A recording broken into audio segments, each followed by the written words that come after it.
Morning and praise the Lord to all my brothers and sisters in the most holy and precious, mighty, living name of our Lord and Savior, Jesus Christ. सुबह की सलाम मेरे सभी प्रिय भाइयों को, बहनों को, बड़ों को, बुजुर्गों को प्रभु यीशु मसीह नासरी के पाक और पवित्र जिंदा जलाली नाम में आमीन। आज का पवित्र कलाम ईसाया का ग्रंथ चैप्टर 65 वर्स 17 टिल लास्ट हम पढ़ेंगे। In English Isaiah 65 verse 17 till last. इस आज के जो ग्रंथ है उसकी हेडिंग है नई सृष्टि, द न्यू क्रिएशन। आइए हम परमेश्वर के पाक कलाम को मनन करने से पहले अपने आप को परमेश्वर की हजूरी में अर्पित करेंगे। Hallelujah, hallelujah, hallelujah. धन्यवाद, धन्यवाद, धन्यवाद, धन्यवाद, धन्यवाद, धन्यवाद, धन्यवाद। Hallelujah, praise the Lord, hallelujah. धन्यवाद प्रभु यहोवा पिता परमेश्वर जी, प्रभु यीशु मसीह नासरी जी, प्रभु पवित्र आत्मा जी, प्रभु holy mother of the lord, we are so thankful to you for your unconditional love, mercy and blessing on every chosen one, Father Lord, especially on me, my wife, our family members, our kids, and our coming generation, now and forevermore, and on every believer, pastor, preacher, Father Lord. आपके पवित्र कलाम के अनुसार बताया जाता है कि आप केवल मसीहों से नहीं बल्कि पूरी सृष्टि से प्रेम रखते हैं प्रभु जी, क्योंकि सब कुछ आप ही ने बनाया है और प्रभु जी आप ही के मर्जी के अनुसार प्रभु जी हम इस संसारिक जीवन में समय बिता रहे हैं। केवल इसलिए नहीं कि ये संसारिक जीवन हमें मिला है, मेरे यहोवा परमेश्वर आपके चुने हुए स्पेशली उस दिन के लिए समय बिताते हैं इस संसारिक जीवन में कि हम क़यामत के दिन हमारे जिंदा परमेश्वर यहोवा को, प्रभु यीशु मसीह नासरी के नाम में जो हमारा विश्वास है, ज़रूर देखेंगे और हमारे जीवन के इस कार्यकाल में यहोवा परमेश्वर हमें बहुतायत से आशीषित करेगा। Amen and amen. Let us read the word of God. Isaiah का ग्रंथ 65 verse 17 till 25, the new creation। परमेश्वर का पाक कलाम यूँ कहता है, मैं एक नए आकाश और एक नई पृथ्वी की सृष्टि करूँगा। पुरानी बातें भुला दी जाएंगी, उन्हें कोई याद नहीं करेगा। मेरे उस सृष्टि में सदा आनंद और उल्लास रहेगा। मैं यरूशलेम को आनंदित और उसकी प्रजा को उल्लासित करूँगा। तब यरूशलेम मुझे आनंद प्रदान करेगा और मेरी प्रजा मेरे उल्लास का कारण बनेगी। उसमें फिर ना तो रुदन सुनाई देगा और ना विलाप। वहाँ से तो कोई ऐसा शिशु मिलेगा जो थोड़े ही दिनों तक जीवित रहे, और ना कोई ऐसा वृद्ध जो अपने दिन पूरे ना करने पाए। हर युवक 100 वर्ष तक जीवित रहेगा। जो उस उम्र तक नहीं पहुंचता वह शापित माना जाएगा। वे घर बनाएंगे और उसमें निवास करेंगे। वे दाख की बारियां लगाएंगे और उनके फल खाएंगे। अब ऐसा नहीं होगा कि वे घर बनाएं और दूसरे उसमें निवास करें। वे पौधे लगाएं और दूसरे उसके फल खाएं, क्योंकि मेरी प्रजा के पुत्र वृक्ष की तरह दीर्घायु होंगे।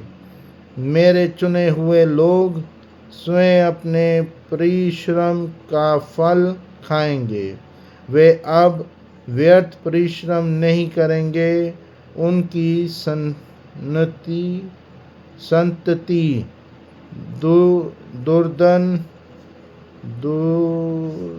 दुर्दीन नहीं दिखेगी। प्रभु का आशीर्वाद उन पर और उनके विशेषजों पर बना रहेगा। उनकी दुहाई देने से पहले ही मैं उन्हें उत्तर दूंगा। उनकी प्रार्थना पूरी होने से पहले ही मैं उसे स्वीकार करूंगा। भेड़िया और मेमना साथ साथ चरेंगे। सिंह बैल की तरह चारा खाएगा। सांप मिट्टी खा कर पेट भरेगा। मेरे समस्त पवित्र पर्वत पर कोई हानि का या विनाश नहीं करेगा। यह प्रभु का कथन है। इसके पढ़े और सुन जाने पर आशीष हो। आमीन। I'll read in English. Isaiah 65 verse 17 till last. The new creation. The Lord says, I am making a new earth and new heavens. The events of the past will be completely forgotten. Be glad and rejoice forever in what I create. The new Jerusalem I make will be full myself will be filled with joy because of Jerusalem and her people. There will be no weeping, there no calling for help. Babies will no longer die in infancy, and all people will live out their lifespan.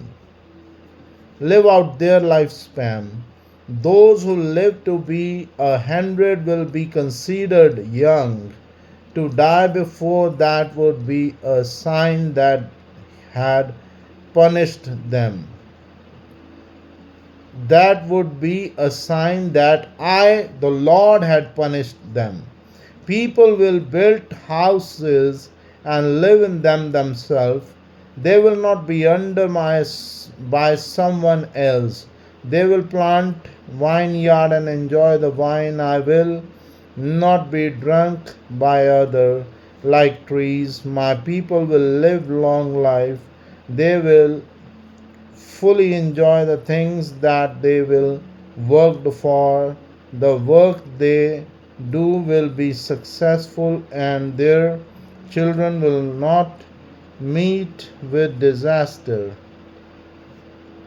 I will bless them and their descendant for all times to come. Even before they finish praying to me, I will answer their prayer. Wolves and lambs will eat together, loins will eat straws as cattle do, and snake will no longer be danger. On Zion, my sacred hill, there will be nothing harmful or evil. This is the word of God. Praise be to God. Amen. So to all my brothers and sisters, आज के पवित्र कलाम में परमेश्वर ने अपने इस छोटे से पैसेज में हमारे को बहुत ही खूबसूरती से ये बताया कि परमेश्वर का वायदा पुराने आयतनामे से नए आयतनामे तक अटूट है। परमेश्वर ने कहा मेरा पुत्र आएगा, और परमेश्वर का पुत्र प्रभु यीशु मसीह संसार में आए और उन्होंने इस संसार के पापों को अपने ऊपर ले लिया। उस समय भी लोग बहुत ही लालची और बहुत ही गलत तरीके के कामों पर उतर आए थे, और उनके मन में और उनके जहन में और उनकी आत्मा में लालच और पाप इतना बढ़ गया था कि उनके पास सिवाय दूसरे का बुरा सोचने के और कोई कार्य नहीं था। और उस समय जब प्रभु यीशु मसीह नासरी जी इस दुनिया में आए, तब उन्होंने इंसानी रूप लेके सारे संसार के पापों को अपने ऊपर ले लिया, और यहोवा परमेश्वर ने अपने पुत्र को बलिदान किया और ये बताया कि जो प्रभु यीशु मसीह में सो गए हैं उनके क्रूसिफिक्शन के बाद, और जो उससे पहले यहोवा परमेश्वर की जो अंतिम क्रियाएं होती है पर्सन की बॉडी को एक दफनाने की, उसके अनुसार सो गए हैं, या अन्य कार्यों के अनुसार उन्हें अदर रिलीजन्स के हिसाब से बर्न आउट करके उनकी अस्थियों को बहा दिया गया। यहोवा परमेश्वर ने कहा कि कयामत का दिन आएगा। यहाँ लिखा है I, the Lord says, I am making a new earth and new heavens. परमेश्वर ने अपने पाक कलाम में कहा, मैं एक नया आकाश और एक नई पृथ्वी की सृष्टि करूंगा। पुरानी बातें भुला दी जाएंगी, उन्हें कोई याद नहीं करेगा। जब परमेश्वर हमें संपूर्ण रूप से नया कर देंगे, तब पुरानी बातें मीन्स आपके अंदर, हमारे अंदर, एक इंसान के अंदर जो ये लालच, ग्रीड और अन्य प्रकार की गलत बातें हैं, वे नहीं रहेंगी। और आखिर में परमेश्वर ने बहुत ही खूबसूरती से 24 और 25वीं आयत में बताया, even before they finish praying to me, I, the Lord, will answer their prayer. Hallelujah, praise the Lord. यहोवा परमेश्वर ने कहा, उनकी दुहाई देने से पहले ही मैं उन्हें उत्तर दूंगा, उनकी प्रार्थना पूरी होने से पहले ही मैं उसे स्वीकार करूंगा। Hallelujah, praise the Lord.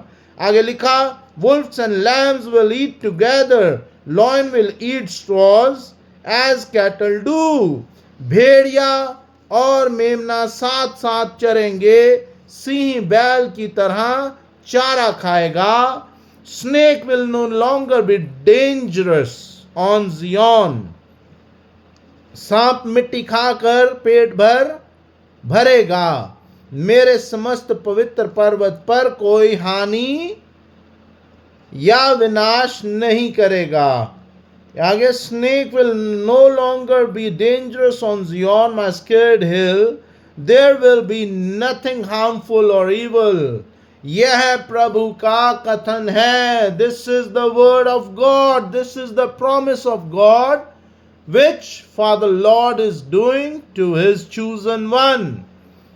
When he will bless us with a new creation and he will allow us to go into heaven to live there, there will be peace only, happiness only. So यही वचन आज परमेश्वर हमें ये बता रहे हैं कि हमें अपना जीवन इस वचन के अनुसार बिताना है। और अगर आपका कोई दुश्मन है, उसे आप यहोवा परमेश्वर के नाम में मां मरियम की गोद में सौंपे, दुआ प्रार्थना करें यीशु मसीह के नाम में, पवित्र आत्मा की मौजूदगी के द्वारा। और इस योग्य परमेश्वर आपको करे कि आपका दुश्मन आपका दोस्त हो जाए, ताकि आपके और उस दुश्मन के बीच में एक दोस्ती का रिश्ता कायम हो। यह परमेश्वर का पवित्र कलाम है, इसके पढ़े और सुने जाने पर आशीष हो। आमीन। आइए हम प्रार्थना में आएंगे। Hallelujah, praise the Lord. धन्यवाद मेरे यहोवा परमेश्वर, प्रभु यीशु मसीह नासरी के नाम में, पवित्र आत्मा जी की मौजूदगी के द्वारा, मां मरियम के प्यार के द्वारा, प्रभु जी आपने हमें बहुतायत से आशीषित किया। आप हमें बार बार बताते हैं कि आप हमें स्वर्ग में लेके जाएंगे, स्पेशली आपने चुने हुओं को। मेरे यहोवा परमेश्वर, आपके वचन के अनुसार जिस तरह आप न्यू क्रिएशन में कोई किसी का वैरी नहीं रहेगा, कोई किसी का दुश्मन नहीं रहेगा, एनिमी नहीं रहेगा, और सांप जिससे पूरी दुनिया डरती है कि कहीं डस ना ले, वे नहीं डसेगा, वे भी पेट भर रहेगा, क्योंकि परमेश्वर ने उसे हुक्म दिया है। और मेरे यहोवा परमेश्वर, इस योग्य कर कि with your strength and with your सामर्थ, प्रभु जी हमारे जीवन में भी जो स्वर्ग में शांति है, उसी प्रकार की शांति और प्यार बना रहे। एक दूसरे के प्रति हम बुराई से या गुस्से से ना देखें। In the living name of Jesus Christ, make us able to walk on the path you want us to walk, and make us able to live the life according to your will, Father Lord. In Jesus' precious name, with the presence of Holy Spirit, love of Mother Mary, we ask this prayer. Amen and amen. Our Father who art in heaven, hallowed be thy name. Thy kingdom come, thy will be done on earth as it is in heaven. Give us every day our everyday's bread. Forgive us our trespasses, as we forgive those who trespass against us. Lead us not into temptation, but deliver us from all evil. For thy kingdom, power, and glory remains now and forevermore. Amen and amen. O my Lord Jesus, save us from all our sins. Save us from the fire of hell. Lead all souls to heaven, especially those who are in need of the mercy. In the living name of Jesus Christ, with the presence of Holy Spirit, love of Mother Mary, we give you thanks and praise always and forevermore. Amen and amen.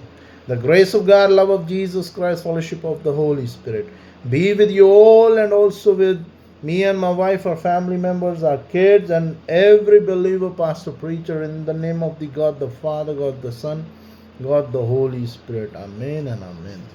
Myself, Robin Richard, shalom and goodbye. Praise be to God. Amen.